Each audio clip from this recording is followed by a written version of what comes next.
Hi, in this video I want to tell you the saddest Oxford story I've ever heard. It concerns a 17th century scullery maid called Anne Green, who, innocent of any charge, was hanged here at Oxford Castle in 1650. And I want to derive an interesting, helpful writing tip from the story, which will help you inject meaning into your novel.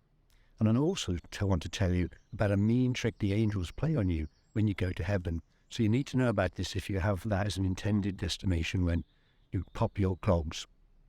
So welcome to the latest installment in my series on how to write your novel using that most unlikely of writing implements, a round Oxford bus ticket.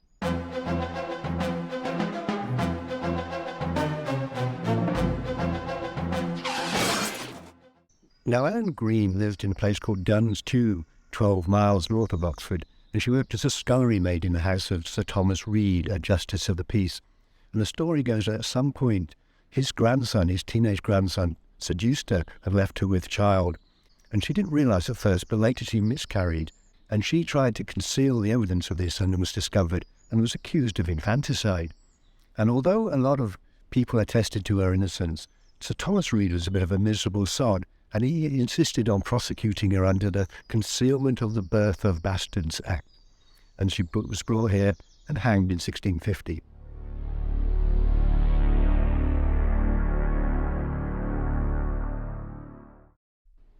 Well, it's a terrible tale, but it does have an interesting codicil because Anne Green came back from the dead. But before I tell you about that, let's ask, what has any of this got to do with writing a novel? And as an aside, some of you might think I've made an elementary writing gaffe here by revealing the fact that she came back from the dead, because storytelling is all about the engendering of curiosity, isn't it, and the delayed gratification of the curiosity. And I just let the cat out of the bag. But actually, it's much better to let the cat out of the bag, because if I'd said, for example, oh, and then something amazing happened, that really wouldn't pique your curiosity very much. But now you know she came back from the dead. You're eager to know the details, aren't you? Well, you'll have to wait. So what has any of this got to do with writing a novel? Well, let's start by asking, what is a novel? It might seem like a fatuous question, but it's not, because an awful lot of people set out to write their first novel with little idea about what they're doing, so they get stuck. And it does help to have a sort of crude, rough and ready definition. I'm not talking about anything theoretical or abstruse here, just something we can sort of grasp.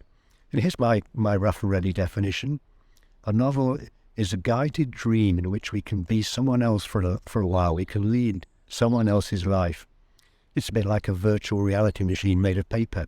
It's a bit like being reincarnated, with the crucial difference that when you get reincarnated, you don't have any choice or control over what you're going to come back as. Whereas with a novel, you can go to a library and find shelves stacked with all sorts of lives that you can enjoy for a while. It's important to emphasize that we don't just observe the new life in the novel. We identify, we participate. And the identification is so strong that when Blofeld, for example, straps James Bond to a table and aims a laser beam at his testicles, it is your testicles that are about to be fried. Because the lives we lead in novels are so much more fun than the ones we do in real life. I mean, I'd love to climb into Juliet Capulet's bedchamber and say things like, "Oh, she doth teach the torches to burn bright." But I never get the chance. Whereas in novels we can be anything. Oh, we can be spacemen and soldiers and murderers and vampires, just about anything. And it's all great fun, much more fun than normal life. So once we understand this, our task becomes clear. Our job as a novelist is to make the life in the story great fun. Now, in previous videos, I've discussed numerous ways of doing this. I've talked about how to generate emotion and how to create the page-turning effect.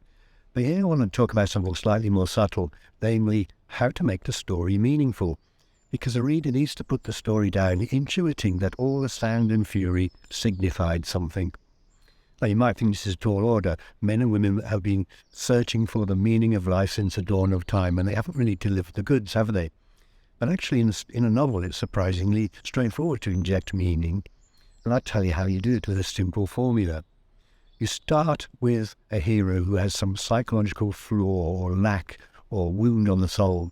You thrust him into the story where he encounters numerous obstacles and difficulties, and he is burnished in the crucible of adversity.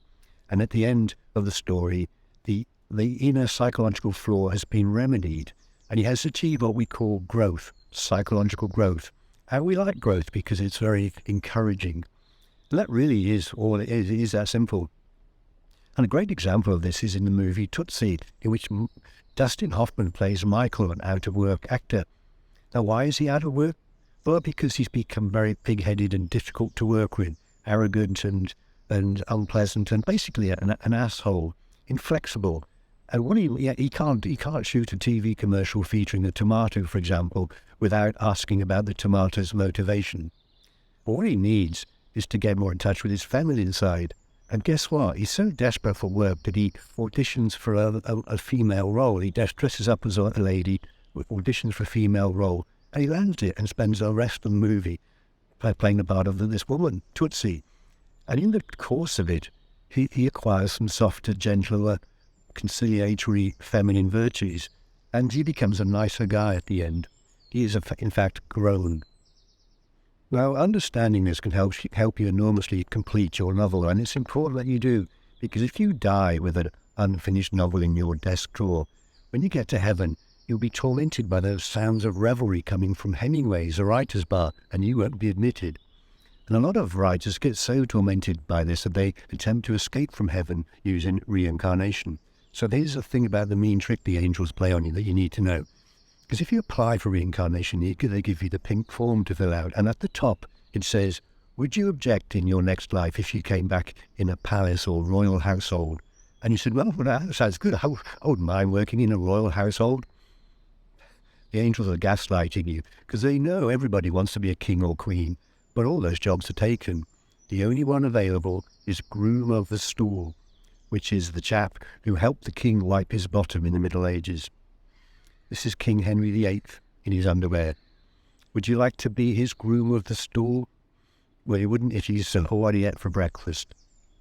It is for this reason that I created Gateway to Narnia, my free 10-part e-course on how to write your novel. It gives you everything you need to finish that novel.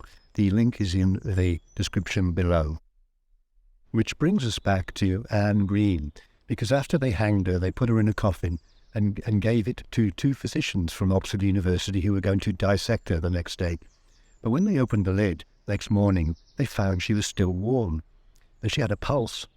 And so they tried every medical intervention they could think of to revive her. And eventually they tried the 17th century's most daring medical intervention, the tobacco smoke enema, which is to say they blew smoke up her ass. Now, I would try it at home, but actually, remarkably, it worked, and she was restored to vitality. Well, it took a month for her to be fully restored. And the tale ends happily. She was pardoned by the authorities, and she left town and eventually married and had 3 children. I mean, that's great, isn't it? It's a great story. And life writes the most beautiful stories, doesn't it? And you can too, if you download my free e-course, Gateway to Narnia. Unless you want to be a groom of the stool.